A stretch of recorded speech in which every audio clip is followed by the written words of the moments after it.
শরিয়া আইন বা নীতিগত কারণে নয়, উচ্চাকাঙ্ক্ষা পূরণ না হওয়ায় জোট ছেড়েছে ইসলামী আন্দোলন, এমনটাই দাবি করেছেন জামায়াত নেতা হামিদুর রহমান আজাদ। বিকেলে মগবাজারে এক বৈঠক শেষে জোটের নেতারা জানান বাকি ৪৭টি আসনও শরিকদের মধ্যে বন্টন করা হবে। আমরা তো কারো অনুগ্রহের পাত্র হয়ে রাজনীতি করতে চাই না। জামায়াত নেতৃত্বাধীন জোটের আসন সমঝোতা নিয়ে টানাপোড়েন ছিল দীর্ঘদিনের। শুক্রবার ইসলামী আন্দোলন জোট থেকে বের হওয়ার পর ১০ দলীয় নির্বাচনী ঐক্য নিয়ে মাঠে নামছে এই জোট।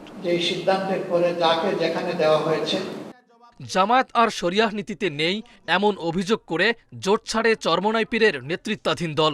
তবে জামায়াত নেতাদের দাবি, উচ্চাকাঙ্ক্ষা পূরণ না হয় জোট ছেড়েছে ইসলামী আন্দোলন বাংলাদেশ। আর ইসলামী আন্দোলন জোটে না থাকলেও ঐক্যে কোনো ফাটল তৈরি হবে না বলেও মনে করেন এই জোটের শীর্ষ নেতারা।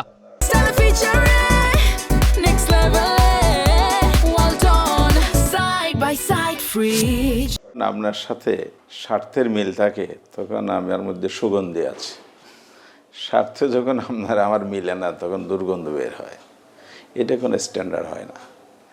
একটি আদর্শভিত্তিক যদি সমঝোতা হয়, শরিয়া বলতেছেন আপনি, তাহলে এটা আদর্শিক বিষয়।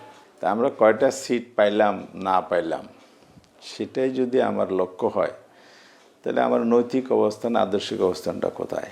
ওনারা এককভাবেই সারা দেশের সকল আসনগুলোতে নির্বাচনে প্রতিদ্বন্দ্বিতা করবেন। কাজে এই মুহূর্তে আমরা আর সমঝোতার তেমন কোনো আশাবাদ আর রাখছি না। বাকি আমরা এটুকু আশা রাখি যে পরবর্তীতে পথ চলতে চলতে রাজনীতিতে শেষ কথা বলতে কিছু নেই। জোটের লিয়াজো কমিটির সিদ্ধান্ত অনুযায়ী বাকি ৪৭টি আসন ১০ দলকে বন্টন করা হবে।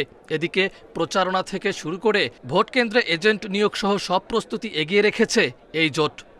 প্রত্যেক দল দিয়ে থাকে আমাদেরও ম্যানিফেস্টো, যেটা নির্বাচনের জন্য আমরা দিয়ে থাকি, সব দল আনুষ্ঠানিকভাবে ঘোষণা করে। তো এটা ২২ তারিখের পরেই সাধারণত, অর্থাৎ নির্বাচনী কার্যক্রম আরম্ভ হওয়ার পরে এই ম্যানিফেস্টোটা ঘোষণা হয়। আমাদের ম্যানিফেস্টোটাও আজকে চূড়ান্ত হবে ইনশাল্লাহ। এরই মধ্যে নির্বাচনের ইশতেহার চূড়ান্ত করেছে ১০ দলীয় জোট। ১ ফেব্রুয়ারি ঘোষণা হতে পারে জোটের ইশতেহার। আর বৃহস্পতিবার থেকে নির্বাচনী প্রচারণায় মাঠে নামছে জোটের প্রার্থীরা। মাহফুজার রহমান মিলন, ইন্ডিপেন্ডেন্ট নিউজ, ঢাকা।